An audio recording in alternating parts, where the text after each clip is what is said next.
I'm starting to be fucking convinced women don't want a man that's content and confident in his fucking masculine energy. First and foremost, calm down there, buddy. But to men and to him, who think most men think like him, partnership looks and feels like control. Because when men don't have control, then they feel like by default they must be being oppressed. So there's a dark part of this breakup psychology that a lot of men never see. See, when a woman decides that she wants to leave and she repaints you as that villain, this isn't just cognitive dissonance.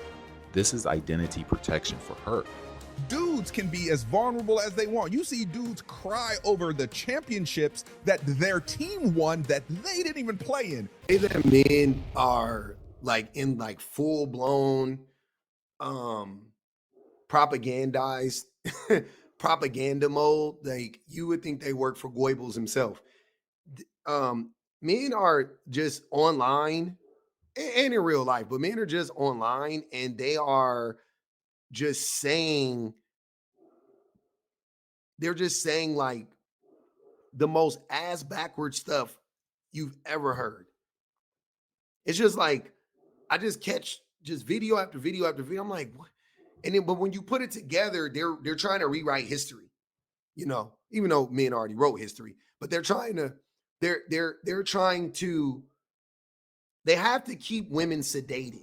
They have to keep women sedated. So they're constantly gaslighting women, you know, telling women that like they, you know, like that it's not what women think it is.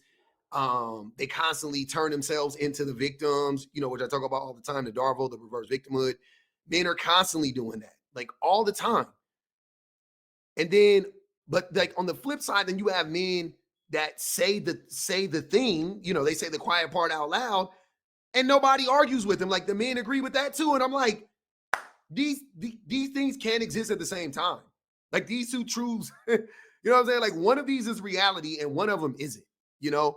But these are just some of the things that I've come across within the last 48 hours that are very mind-blowing to me. I'm like, where are you guys getting this information from? I'm starting to be fucking convinced women don't want a man that's content and confident in his fucking masculine energy. You want a nigga you can control. You want a fucking yes man. You don't want a man to lead. You don't want a man to guide you for real. Intimidated by a nigga that's saying his fucking masculinity. That you can't trick out his fucking spot. That I know who the fuck he is. What the fuck? Go find a that you can go control. A weak nigga that don't know who the fuck he is. Cause you will never do that with me. Gangster. Why are you yelling? What the fuck are you yelling for? First and foremost, calm down there, buddy. Ease back. Spitting on your phone is crazy. And not making a valid point is even crazier. So he's trying to convince us that women don't like men who are confident, men that don't want to lead. And that was the red flag. Women are not asking for men to lead. Last time I checked, that's not what I'm hearing. What I'm hearing is women asking for men to cooperate, for men to be in a partnership where their needs are both being met and their voices are both being heard. That's what I'm hearing women say. He then goes on to say, if you want a man that you can control, then go find him. He's saying that that is a woman wanting to control a man. I don't see this campaign for women trying to control men. I don't see it. I don't see it. You would have to give me some more information on that. I've never seen this. I've never seen a group of women talking about controlling men. I don't hear women talking about controlling men at all. Again, what I hear is women talking about partnership over and over and over again. But to men and to him, who think most men think like him, partnership looks and feels like control. Because when men don't have control, then they feel like by default they must be being oppressed because they don't understand partnership. They don't understand community building. So it's either, in his estimation, a woman takes a man who is in his masculine, aka controlling, and wants to lead a woman, aka control her, or you go find a bitch who you can control. There's nothing in between. There's no partnership. There's no such thing as a partnership. It's either the man controls or the woman controls. That's essentially what he's saying. Yeah. So there's a dark part of this breakup psychology that a lot of men never see. See, when a woman decides that she wants to leave and she repaints you as that villain, this isn't just cognitive dissonance. This is identity protection for her, right? Because when a man was solid and consistent, masculine and disciplined, always showing up for her, she can't just leave you cleanly. No woman is leaving that man. I'm being hyperbolic, but yeah, no woman is leaving that man. Why would she? What would be her reason to leave at that point, sir? There's this gaping hole. You have to explain to me why a woman would leave that man to make me believe that a woman would leave that man. And you couldn't, I guarantee you couldn't actually give us a valid reason for that. Not even one. What you are describing is what men do to women. Women hold us down, women show up for us, and then we need to paint her out to be the villain so that we can rationalize us leaving her. So that we don't have to do the work on ourselves.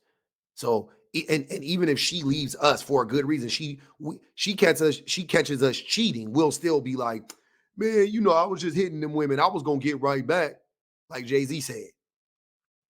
Right? Go listen to Song Cry. I was just hitting them other chicks. I was gonna get right back. Men do that all the time. It's still the woman's fault. Like, why you just gonna leave? You gonna leave me for fucking another woman?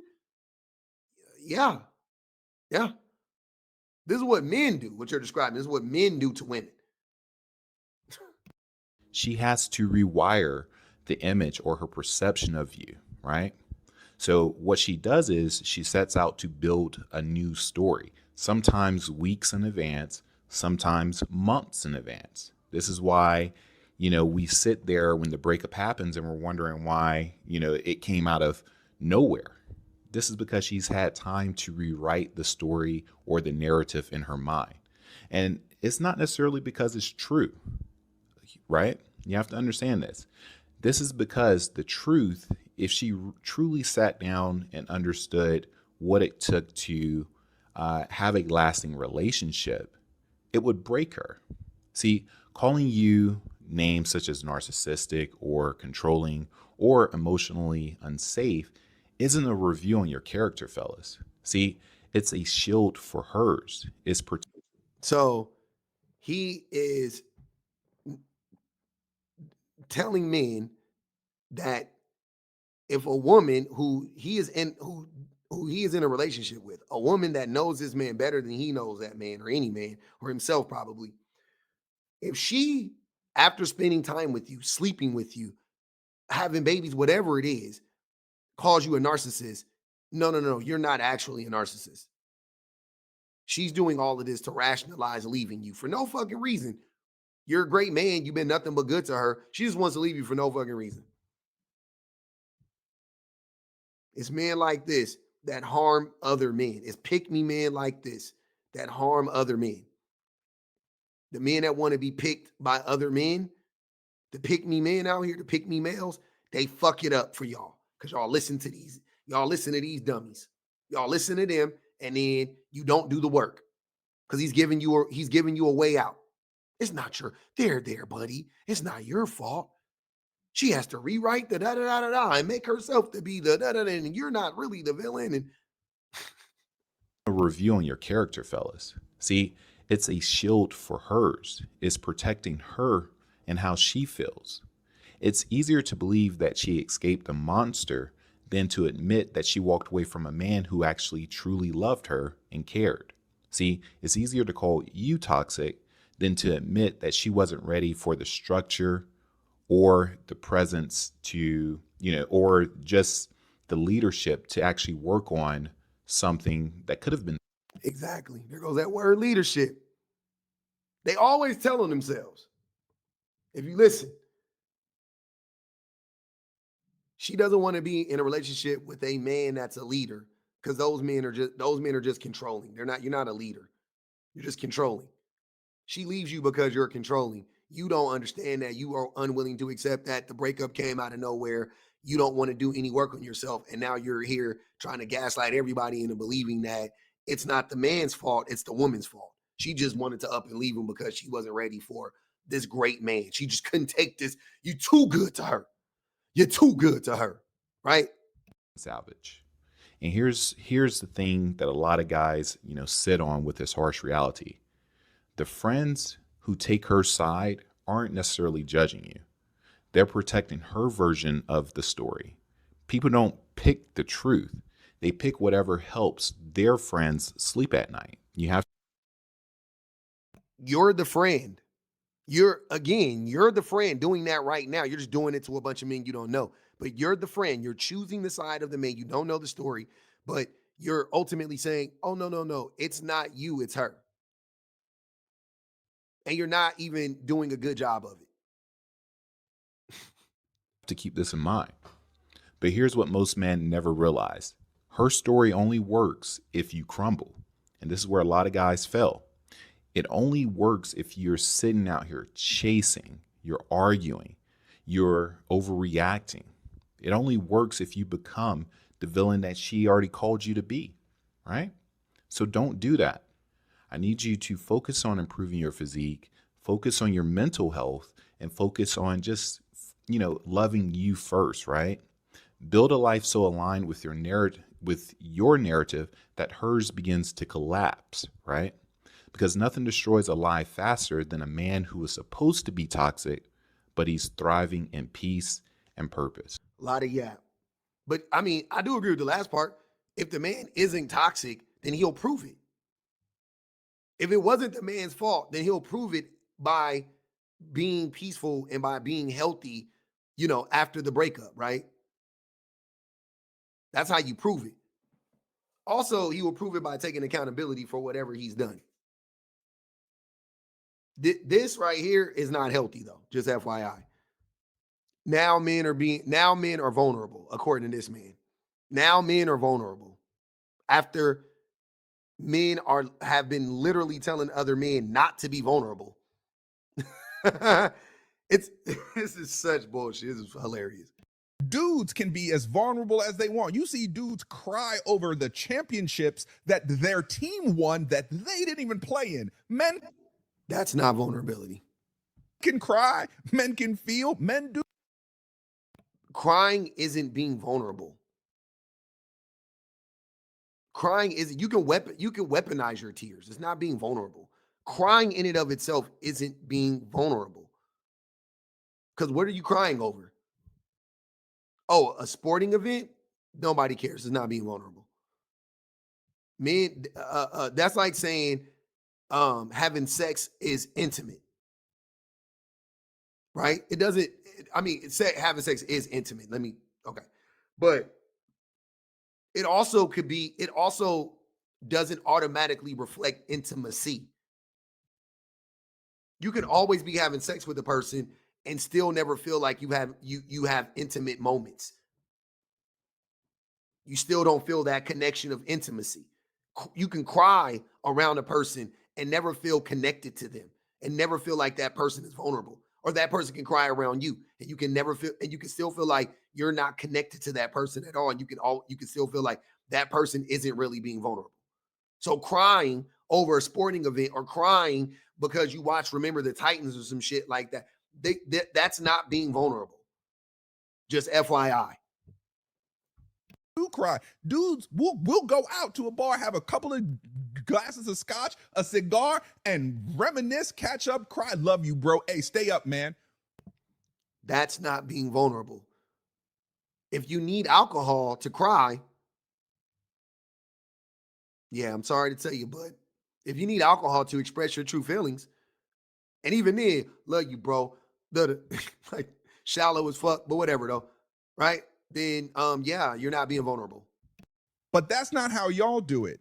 How dare you all tell us we have to feel in a way that is okay for you, but refuse to accept the way we feel and the way we show our feelings? And moreover, who says we have to show it the way you want to see it? I don't know if you know this though, right? So if you are trying to connect with a person and that person, think about it like a language. You're trying to speak to a person and you want to communicate with them. And then that person tells you, I don't understand what you're saying. Right? Would you go, well, I speak English only. You can't, I mean, we're done here, I guess. Or would you try to, okay, can I write it? Can I draw it out? Like you need to communicate with people on their level. Show it the way you want to see it. What's really being said and what really should be said is, I insert name of woman who's in relationship with man does not like the way this man shows his emotion. And that man should be able to say, I don't want to show it the way you want me to show it. Can you deal with it? If the answer is no, go your separate ways. But do not blame men at large and say we are toxic. And don't ever fix your mouth to basically say, oh no, I want a man to be the head of the household. So you want us to be like our daddies, but not act like our daddies? Yeah. You guys are so stupid how you try to act like it's an either or thing. And women aren't even asking for men to be head of the household. But I'm just saying, a woman could want you to be a leader and not be toxic. A woman could want you to be a head of the household and also know how to communicate. Why does it have to be either or? Why can't it be both? Oh, so you want to stay home and you want to be able to take care of the kids, but I can't financially abuse you like my daddy did? Oh, y'all asking for too much. Like, yeah, those two things. My wife can stay home. I'm not going to financially abuse her. You know what I mean? Like, that's a choice you make. That's a choice you make. She can stay home. She can go to work. Either one. I don't know, whatever she wants to do. But I'm not going to financially abuse her, though. That's the point. Men you got to make a choice. You either get old school, guy that pays all the bills and just does what he wants to do, hunch who you want to hunch on, cheat on you, beat on you. Yeah. You get that guy or 50-50. What the fuck? And no, sir, you don't get to dictate to a woman how you express yourself to her. I don't know. I know it sounds crazy to y'all, but you have to understand your goal is to communicate your emotions to her. Your goal is to communicate your emotions to her. She is the recipient, right? You want to communicate it to her. And it's not on her to learn your language. It's on you to learn hers and vice versa. The problem with men, with these types of men, is they are trying to rationalize unhealthy behaviors and being like, no, woman, you don't get to tell me that my behaviors are unhealthy and toxic. And if you do, then let's go our separate ways. I don't have to work on myself. That's not how it works. That's not how it should work, and that's not how it does. That's not how it works. If you want to communicate effectively with a child, you don't tell the child to learn how to listen better. Right? You go to their level. I'm not saying women are down, but I'm just saying in this example, you need to, when I talk to my 9-year-old, I don't talk to my 9-year-old the way that I talk to my wife, but I communicate with my 9-year-old the best way, the best way I can, so that he can receive the information properly. Sometimes you got to come down, sometimes you got to move lateral. It doesn't matter. I know, like right now, I just said something to my son and he said, what does that mean? He didn't know the word. The concept he understood. He didn't know the word I use. So I had to explain all that the word is da, right? Okay. With women, that's not going to be the problem. It's not going to be the word, but it's going to be maybe how you say something. Maybe you're not giving enough information. With the woman, it's probably going to be the opposite. For me, it's that we are too guarded. We don't give up enough information. You need to explain more. Same thing with children, though, too. Parents do the whole like do as I say, not as I do shit, or the just because shit. And the children need to know why. Humans, kids, women, men, we need to know the why. That helps us understand the what, the how, the who, the. That way we don't repeat the behavior. And that way we can effectively communicate with one another. Men don't want to tell you the why. They would rather just tell you they don't like when you do X, Y, and Z. I'm talking about to their friends, to women. It doesn't matter. That's how men communicate. Very vague, very blunt. You know what I mean? But not very descriptive. Women are asking us to actually dive into our feelings, dive into our emotions. Why are we feeling that way? Why do you think you're acting like that? Why do you think you are communicating effectively even though I'm telling you you're not and you're refusing to listen? Why do you think you refuse to listen? When I talked, she wants you to unpack that shit so you can stop doing it. Right? But instead, no, I don't have to communicate with you the way that you need me to communicate. You absolutely do. You absolutely do.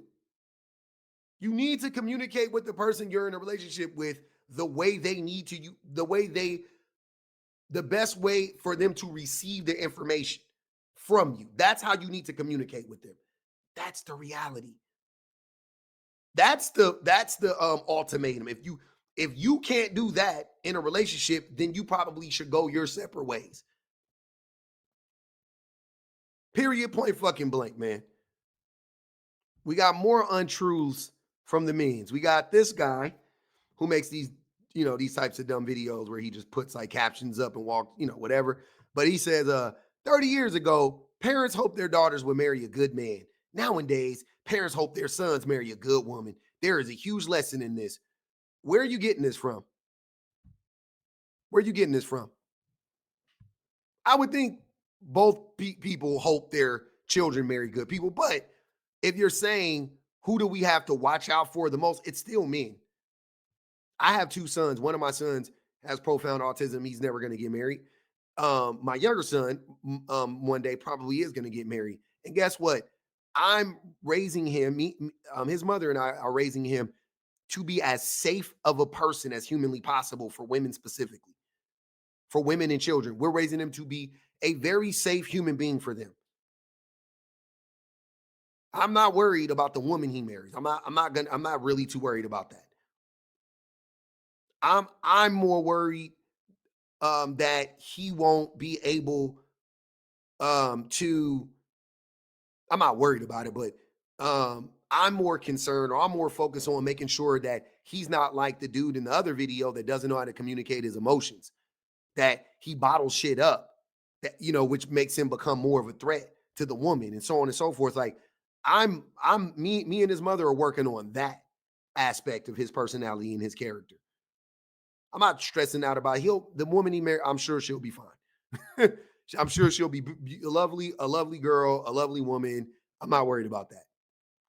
So no, that's not true. As a father that has a son, I can tell you that this ain't true. And this is just made up anecdotal bullshit. But we have gotten to a place in society where men are literally, this is a perfect case, flipping the narrative. We're just flipping the narrative. The narrative hasn't flipped, right? It hasn't, you know what I mean? Like women are, it's still, women are at risk anytime they deal with a man. That's always been a thing and still is a thing. But we're trying to change the narrative to remove culpability for men, so men don't have to grow, men don't have to take responsibility for the things that we do, and we don't have to be better people ultimately.